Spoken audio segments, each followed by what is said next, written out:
Giles Brown. Let's talk. I've been looking forward to getting this gentleman back on because if you remember, and I know that you slavishly follow my every move, but a couple of weeks ago, we caught up with Jack Rathmell about how the Rhino lost its horn. A story, if you like. Well, if we were doing the Hollywood story, it would be a young man from the States who went on a journey to South Africa, and in the townships, he not only found tennis, the future Wimbledon stars, but he found himself. The reality was somewhat different. I'd like to say that Jack has deigned to join us again, back just when he thought it was safe to go back to the baseline. Jack Rathmell joins us. Jack, good morning to you, sir. Good morning, Giles. Thanks for having me. Well, the pleasure is mine. So, because it was such fun last time, and we didn't even cover the bases. We got from the where you grew up. Spoiler alert, lots of Amish around.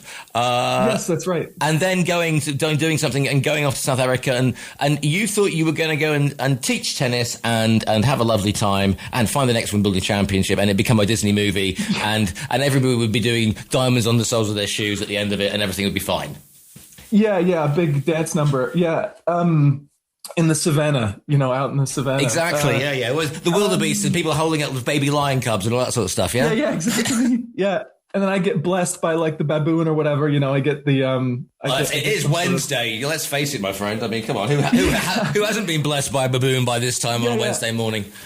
I kind of had that cliche quarter life crisis thing that a lot of middle class white kids have, where you think, I need to go do bigger and better things. I'm stuck in this small town. People don't understand me. I need to go make my mark on the world.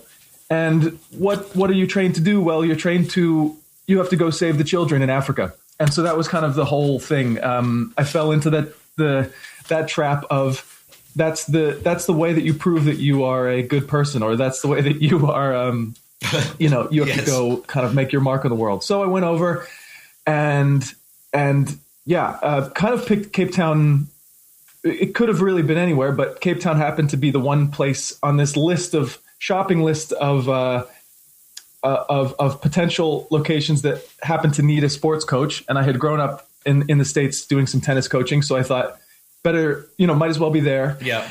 And, and so I went and realized pretty quickly that the Mother Teresa career path was not going to go that well for me. I was not really qualified to do that. And the book starts off with that aim, and it's kind of a rude awakening. Because it's one of the things I took from the first interview, and I talked to my producer Steph, who is from Cape Town, and she really? There's loads of South connection over here, mate. Don't worry about that. Oh my gosh! Yes, exactly. A lot of South Africans have ended up on the southern coast of Spain because of the climate and the lifestyle. That's right, you were saying. Yeah, and good morning to Fraser as well, who was the Sky Marshal on South African Airlines. That's a different story, but let's not even go there. But oh my gosh! Oh yes. Luckily, we are friends. The thing that got me was three things. One was the thing you said about going into the school, the facility, as it were, and opening up the games cupboard, expecting to see, I don't know, a couple of Slazenger, the rackets and stuff. Right. And you found, to your amazement, that there was. Some plastic cones. I think there were maybe 6 or 8 little plastic cones, like training cones that you'd used for kind of, doing some footwork drills or something. Yeah. And that was the extent of the equipment, the quote unquote equipment that I was given to work with. But the kids loved it anyway. There was also not a tennis court or a football pitch or anything like that. It was pretty much a dirt lot. And so I had to kind of figure out how to make the best of that as you have to really improvise. And so we ended up just doing relay races with the kids and different, you just make stuff up and they just love it. It makes you realize, if that was me as a kid, I would have been whining and moaning to the teacher and they just went along with it, and they were giggling and running themselves into the ground, just loving it, doing all these relay races or whatever that we came up with, and big games of tag or whatever.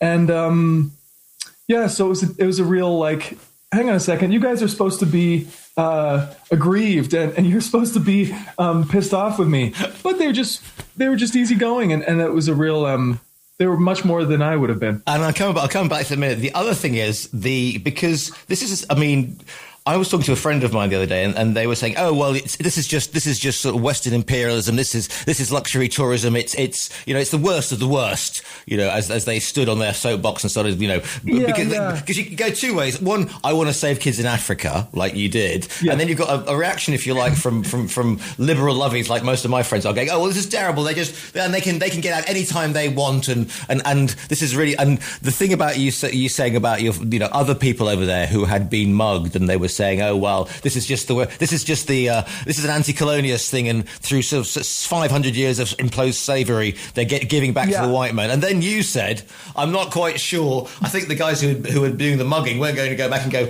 I really must think about my colonial past and my right." Yeah. I think the scores are finally being settled. Yeah, no. Cecil Rhodes will be. I got one over on Cecil Rhodes. Put that one back in your box. Yeah, exactly. Yeah. That was really what struck me too. Was I went down there kind of with this naive, outlook of it's going to be great. I'm going to go down there. It's going to be a bunch of like-minded people like myself. We're all going to change the world, and it's going to be great. We're all going to be, like you were just describing at the beginning.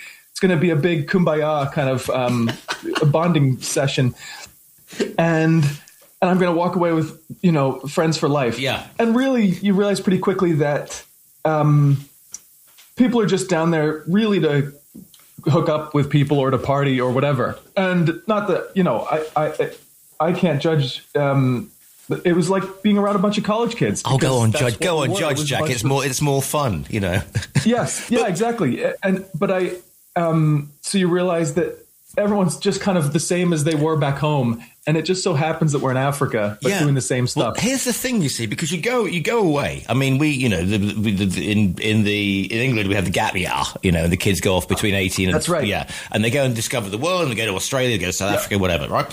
And vice versa. If you've been to London, there's huge amounts of Aussies, Kiwis, South Africans come over, normally in Volkswagen Combi vans and have a great time. Yeah. But you go and see the world with the idea of expanding your horizons and learning about new cultures. I'm not saying that you must get tribal tattoos or whatever. However, it seems that the people who have gone over to do this camp, they are just underlining the views that they had before they left.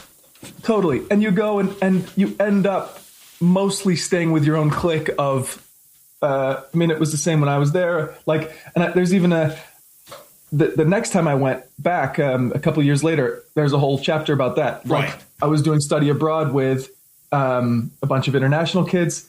And even for that, we when you go to sign up for study abroad, I went down and I studied at Stellenbosch, which is their wine country. You might have heard of it, just outside of Cape Town. Beautiful place. Yeah.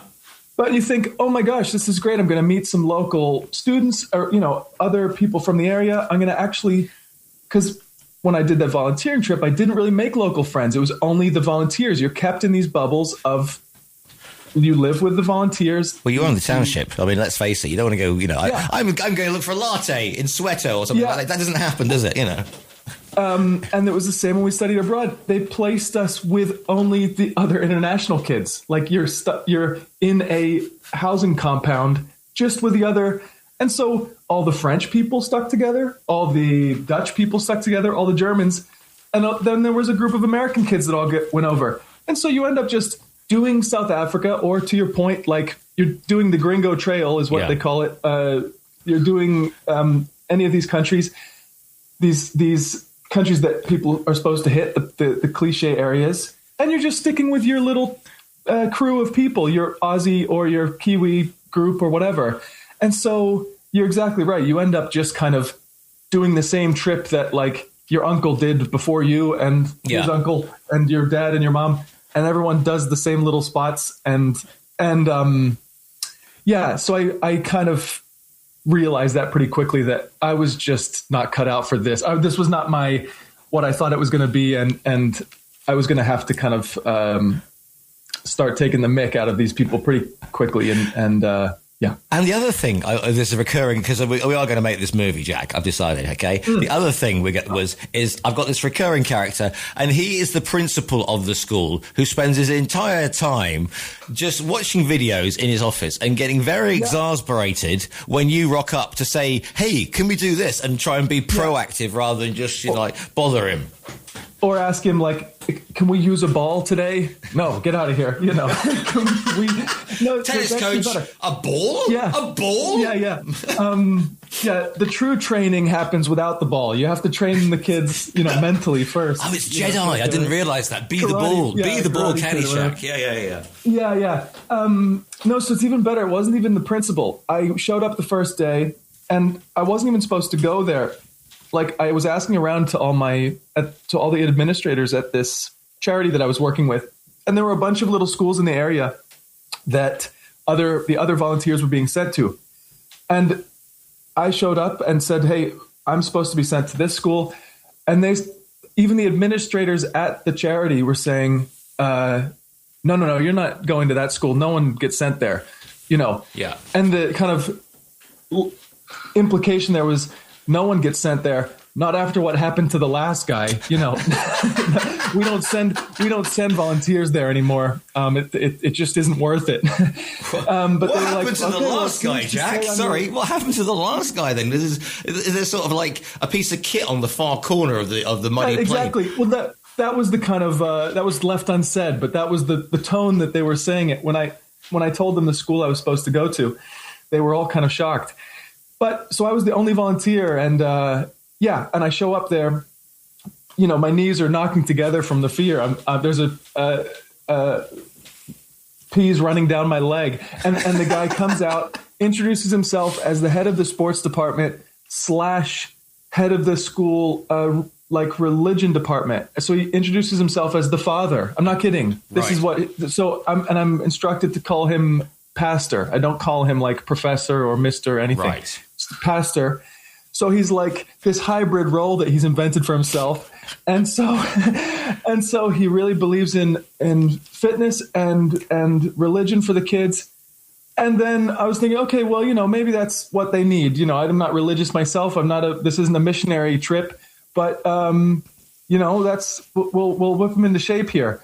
And then he's like, okay, well, you take it from here. And he goes straight up on that first day and, goes to read the newspaper and have lunch for himself and leaves me down with the kids to, he was thrilled to have someone to delegate to. Yeah. So that was the head of the school religion department The kids themselves are wonderful. The uniforms, are beautiful. They are not. You probably get sort of worse behavior from, I don't know, Detroit or something like that in inner cities. However, if you step outside into the township, I'm not going to go on about you can't make a move as a white guy in the townships, but they are famously or infamous, aren't they, for the violence? This is the reason that nobody's got a convertible in South Africa, because you don't want people hacking through the hood. Totally. They're pretty much, at least when I was there. I can't speak to the current exact state of them, and for anyone who doesn't know, a township is just the South African equivalent of a slum or a favela in Brazil. So you're talking real poverty, not just a housing project in the England or US. It's proper corrugated tin roofs and open sewage and stuff. And the power works sometimes if there is power. It's very much like a real ramshackle kind of. And so, that's where millions and millions of people live down there. And even outside of the cities, that's huge swaths of the land are taken up by these townships outside of the core of the cities. That's because during apartheid, that's where the government that's how they segregated it. All the white people got to stay in the nice city, and then all the black and colored people were shifted to the outside.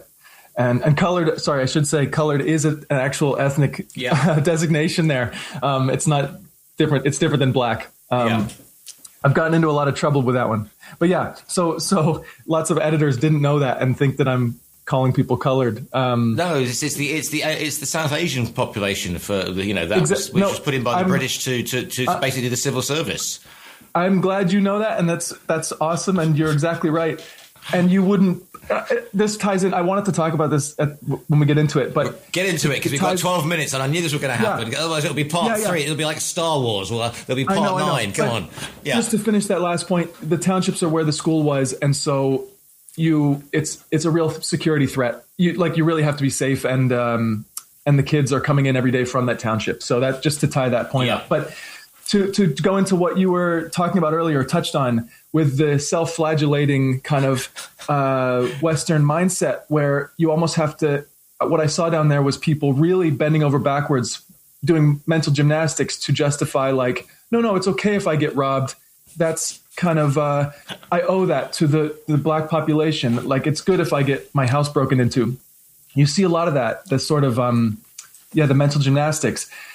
But actually, like what I've found, even in trying to get the book out, is that it's almost been like a meta social experiment where the editors, I'm not kidding, it's been the craziest thing. And I almost want to write about it someday. It's been so ridiculous.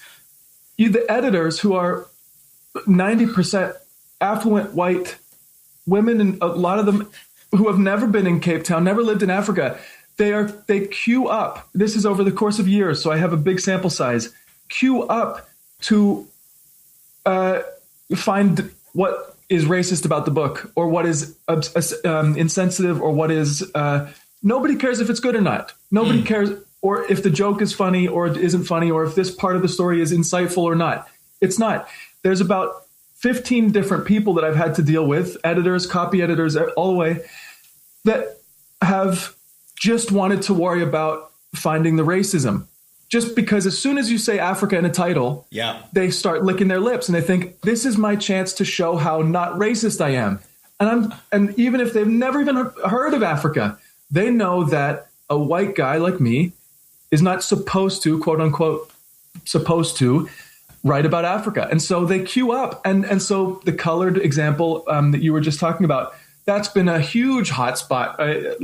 And obviously I'm not going to change it because there's certain parts that are just the truth. But it's a different thing. You see, colored, it's talking about the Southern Asians who went to Africa to do the thing. It's not, and it's different from the black, the blacks in South Africa. And if anyone who's South African really knows it, and it wouldn't flag to them. Yeah. But you get people from New York or whatever, Washington, D.C. or London, who read it and say, oh my gosh, this is another neo-Nazi white man writing using slurs. And so the manuscript comes back with huge red like flags on it saying, we need to put a stop to you. We need to. You've been cancelled. You've been cancelled, Jack. But it almost has become like a meta where they're proving my point. But they're not. You see, that's virtue signaling at the worst. No, that's exactly it. But if they had read they almost admit that they haven't read the book, because if they actually read it, they'd see the points that I'm making about how that kind of politics is totally useless.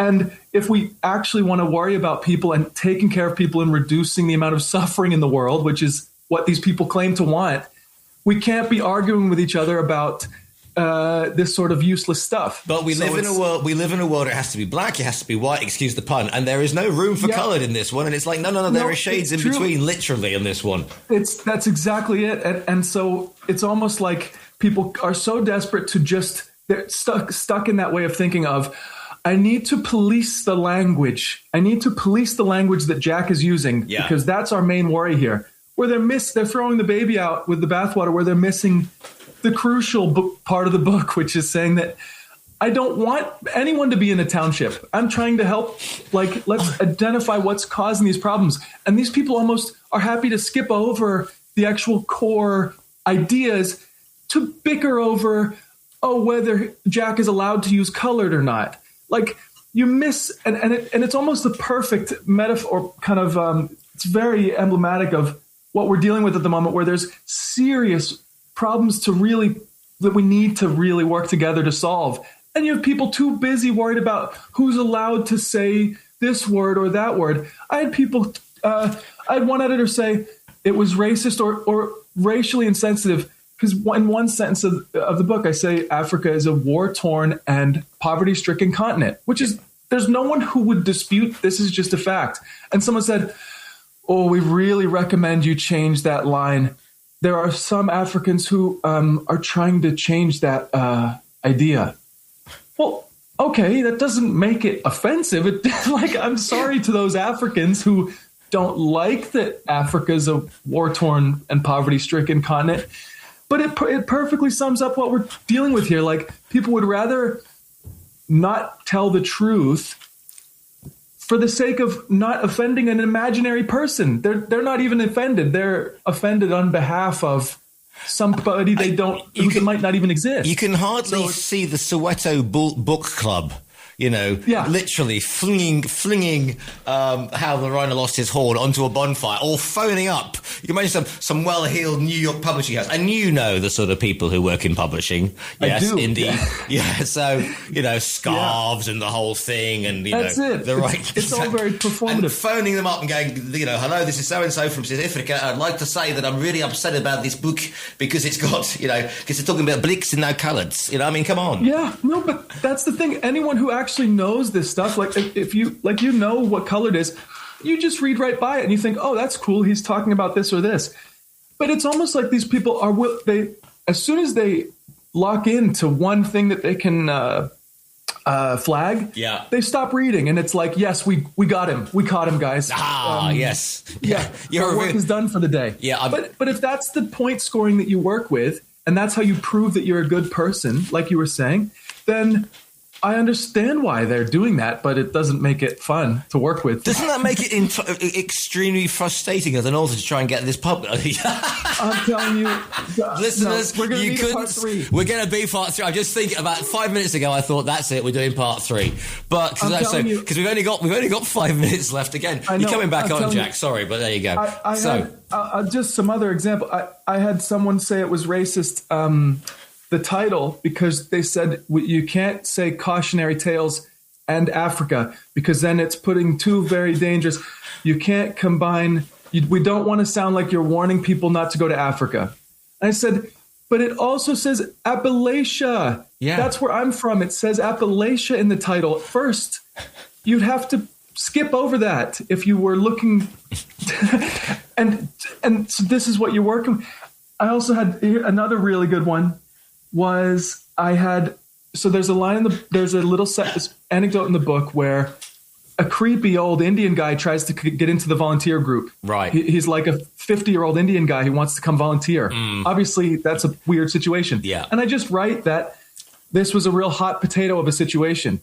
And I had an editor say, that was racist. To the Irish? And it turned out later, it's because she didn't actually know what hot potato meant. She didn't have the literacy to know. And she thought I was... Yeah, so you don't even know.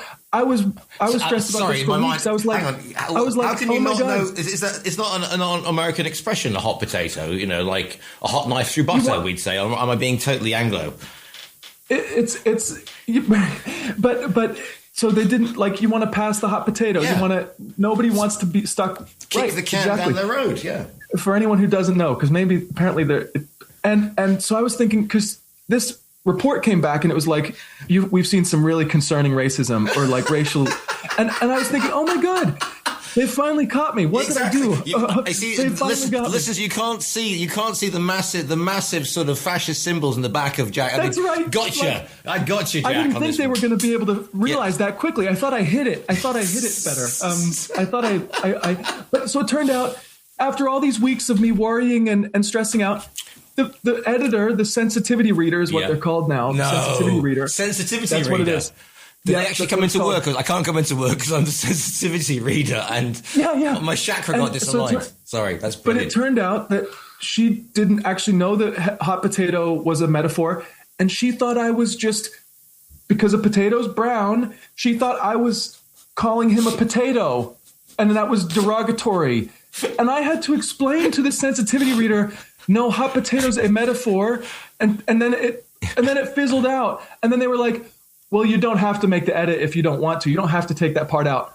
Well, no, of course I'm not going to take it out. You. And why, if it's a creepy Indian guy anyway, yeah, creepy in his 50s, and that's my description. But surely you wouldn't be calling him a hot potato, would you? You'd be saying an extremely creepy. No, this is the thing. No, the mistake you're making is you're thinking rationally and logically. You've got to stop doing that. You have to stop. You called me on that one because normally I think irrationally and completely. Think, yeah, there you go. Stick to that, and then maybe you'll have a better understanding. But that's the thing.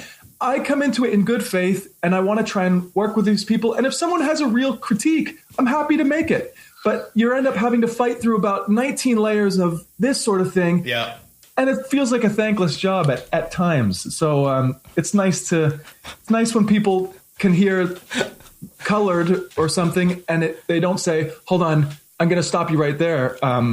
I'm going to report you to the whatever." To the sensitivity editor. I mean, that's got to be. That's right. That if you had a college reunion and and you ask somebody, "What do you do now?" and they said, "I'm the sensitive." Well, it would listen in my circles. The Spanish having a sensitivity editor would be. That's an oxymoron. You have to explain that to the editors, man. That is the thing.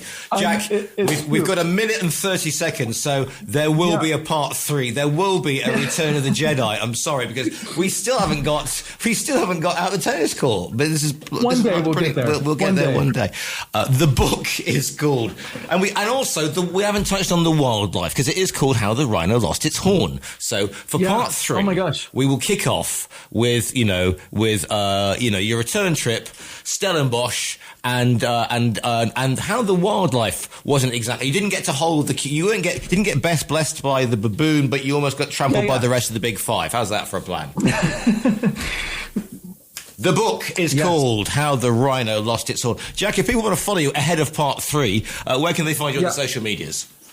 So just Instagram's fine, Jack Rathmell, or you might even be able to just search How the Rhino Lost His Horn. But Instagram, I'm on there. And I think I have a TikTok now. My social media helper friend has set me up with a TikTok. It's a bit of a hot potato, Jack, but I'm sure they'll be able to find it for you. You better watch out. Don't throw that around. Sensitivity editors. I didn't know such a thing existed, but my goodness, I'm going to rip that one. I could go for hours on that. I have more. I'll come back with more. We've been talking to the closet Nazi, who is Jack Rathmell. Jack. And proud. And proud. That's tongue firmly in cheek. We go to the news next, Jack. I'll see you in a couple of weeks for part 3. Thanks so much.